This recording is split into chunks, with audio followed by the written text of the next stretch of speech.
Hello student, how are you? Hope you all are fine. From today we will start our final exam term and in our final exams 6 chapters are coming.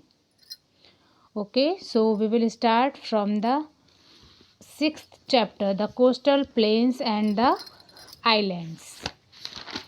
Our 6 chapters are the coastal plains and the island. Second is local self-government. Next, our right and duties, our national symbols, our culture, and our last chapter is they made history. So we will start our 6th chapter, the coastal plains and the island. Coastal plains. What are coastal plains?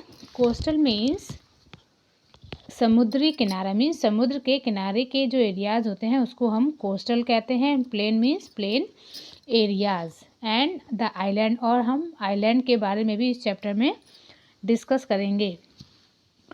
India has a long coastline. India की जो coast line है वो बहुत ही लंबी है. It is about 7,600 kilometre long. ये near about 7,600 kilometre लंबी है. The coastal plain is a strip of plain land near the C.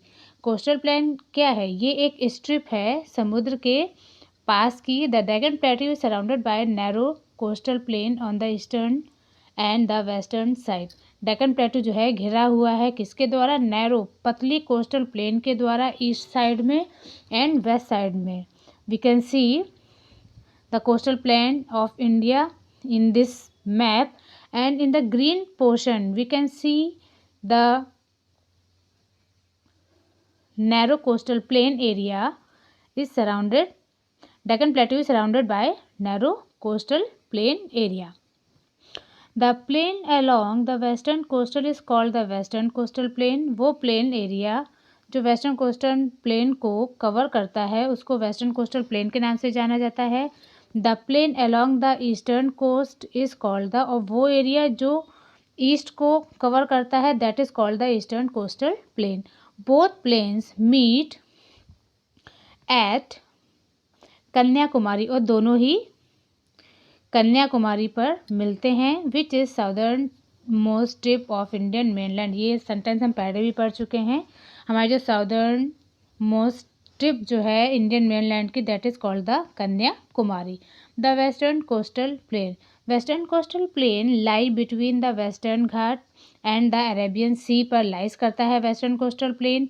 It extend, ये फैला हुआ है gulf of Kutch in the north to, gulf of Kutch से नॉर्थ में कन्याकुमारी तक, साउथ में कन्याकुमारी तक फैला हुआ है western coastal plain.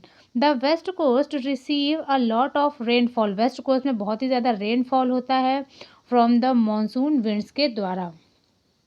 It has a wait और ह्यूमिड क्लाइमेट. यहाँ का जो क्लाइमेट है, वेदर है, मौसम है, ये बहुत ही वेट है क्योंकि यहाँ पर मॉनसून जल्दी आ जाता है तो ये बहुत ही नमीदार रहता है. यहाँ पे नमी रहती है और यहाँ पर सबसे ज़्यादा वेट, जो इनका यहाँ का क्लाइमेट है वेट और ह्यूमिड होने की वजह से यहाँ पर कोकोनट की बहुत ही अच्छी खेती की जाती है. कोकोनट, राइस एंड बनानास की यहाँ पर बहुत अच्छी खेती की जाती है. Kandla, Pandli and Mangalore, Kochi are important sea port on the western coast के जो इम्पॉर्टेंट सी पोर्ट्स हैं उसमें मैंगलोर, कोची, कांडला एंड पणजी हैं.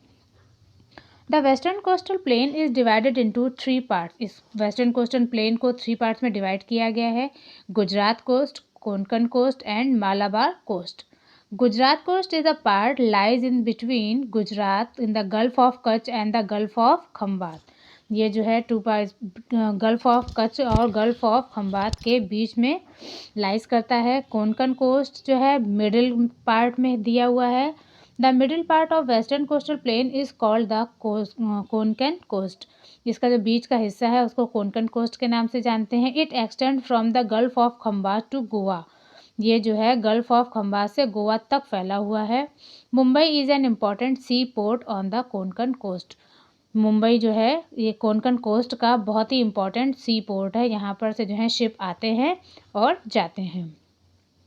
Third one is the Malabar coast. Malabar coast is the southern part of this plain. ये जो है इस प्लेन का सदर्न पार्ट है, ये गोवा से कन्याकुमारी तक फैला हुआ है। This coast is famous. ये वाला जो कोस्ट है ये सॉल्ट वाटर लेक, जिसको हम बैक वाटर लेक के भी नाम से जानते हैं, इनको लैगून और कैओल्स भी कहा जाता है, इसके लिए ये फेमस है। Lagoons, water lagoons, lagoons are called the backwater lakes. ये लैगून्स जो है connected to one another by canal, ये जो है कैनल्स के द्वारा एक दूसरे को कनेक्ट करती हैं। Kochi is the most important sea port and has a huge ship building yard. Kochi जो है बहुत ही इम्पॉर्टेंट सी पोर्ट है और यहाँ पर एक बहुत ही विशाल शिप यार्ड बना हुआ है। शिप बिल्डिंग यार्ड मीन्स जहाँ पर शिप बनती हैं। अभी हमने पढ़ा था वेस्टर्न कोस्टल प्लेन्स के बारे में। वेस्टर्न कोस्टल प्लेन्स को 3 पार्ट्स में डिवाइड किया गया है, Gujarat coast, Konkan coast and Malabar coast. Now we will see eastern coastal plain. The eastern coastal plain lie between the eastern ghat and the bay of Bengal तक फैला हुआ है। इट्स विड्थ इज़ अबाउट, इसकी जो चौड़ाई है 150 किलोमीटर्स तक की है। Rainfall is low in this region, इस रीजन में रेनफॉल बहुत ही कम होती है। यहाँ की जो मेन रिवर्स हैं उसमें महानदी, गोदावरी, कृष्णा एंड कावेरीज हैं, जो क्या बनाती हैं, डेल्टा बनाती हैं ईस्टर्न कोस्ट से। और इसके परिणाम स्वरूप यहाँ की जो एरिया है ये बहुत ही ज़्यादा फर्टाइल है, उपजाऊ रहता है। Sugarcane, cotton and tobacco जो है यहाँ पर अच्छे से इसकी पैदावार की जाती है। The northern part of the coast is called the northern Circars. Northern part को जो है नॉर्दर्न सरकार्स के नाम से जाना जाता है। Visakhapatnam is the most important port, और यहाँ का नॉर्दर्न पार्ट का जो इम्पॉर्टेंट पोर्ट है that is Visakhapatnam. The Coromandel coast is southern part of the eastern coastal plain. Coromandel coast जो है ये साउदर्न पार्ट का एक प्रमुख हिस्सा है। द कोस्ट लाइन, और यहाँ की जो कोस्ट लाइन है, समुद्र के किनारे की जो लाइन है ये बिल्कुल ही सीधी है। Chennai is the third largest port of India. Chennai जो है इंडिया का थर्ड लार्जेस्ट पोर्ट पूरे वर्ल्ड में है। ये यहाँ पर जो बना हुआ है, कहाँ पर, ईस्टर्न कोस्टल प्लेन्स में। 3 features are given here. A strip of plain land near the sea is known as the coastal plains. Lagoons are called the saltwater lakes. And third largest port of India is Chennai. Island. The Andaman and Nicobar and Lakshadweep are two main groups of island. Andaman and Nicobar, Lakshadweep जो हैं ये 2 groups हैं जो island के बने हुए हैं। Andaman and Nicobar island are in the bay of Bengal and Lakshadweep island lie in the Arabian sea. Andaman Nicobar जो है बे ऑफ बंगाल के एंड लक्षद्वीप आइलैंड जो है अरेबियन सी के आइलैंड्स हैं। Andaman and Nicobar islands. अब देखिए अंडमान एंड निकोबार आइलैंड के बारे में क्या दिया हुआ है। Andaman and Nicobar island are 2 groups of island. ये आइलैंड के 2 ग्रुप्स हैं। In the bay of Bengal में ये बने हुए हैं। Port Blair is the capital of the 2 groups of island. इन 2 ग्रुप्स ऑफ आइलैंड की कैपिटल पोर्ट ब्लेयर है। Andaman islands lie to the north. Andaman island जो है नॉर्थ का एंड निकोबार आइलैंड साउथ में लाई करता है। Both group of island are separated by 10 degree channel. ये जो है 10 डिग्री चैनल से एक दूसरे से अलग किए जा सकते हैं। Andaman and Nicobar island also have historical importance. इनकी जो है एक ऐतिहासिक महत्व है। क्या ऐतिहासिक महत्व है? The British government used to send freedom fighters. Bharat के स्वतंत्रता सेनानियों ने स्वतंत्रता सेनानियों को अंग्रेजों ने इस आइलैंड में कैद कर रखा था। They were kept in the cellular jail at Port Blair. Port Blair की सेलुलर जेल में इनको बंद कर रखा था। राइस, मेज एंड कोकोनट एंड रबर जो है यहाँ की मेन क्रॉप्स है जो यहाँ पर पैदा की जाती हैं। Lakshadweep, Lakshadweep island which lie in the Arabian sea में जो लाइस करता है, look like a horseshoe. ये जो है एक तरीके से हॉर्स शू के तरीके से नज़र आता है। कावारत्ती यहाँ की कैपिटल है लक्षद्वीप आइलैंड की। The island are made of coral deposit and spread over an area of 110 square kilometre. ये जो आइलैंड है ये कोरल डिपॉजिट करते हुए एक 110 स्क्वायर किलोमीटर तक फैला हुआ है।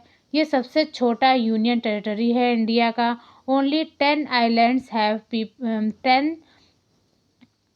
only 10 islands have people living on them. यहाँ पर जो है only 10,000 people रहते हैं.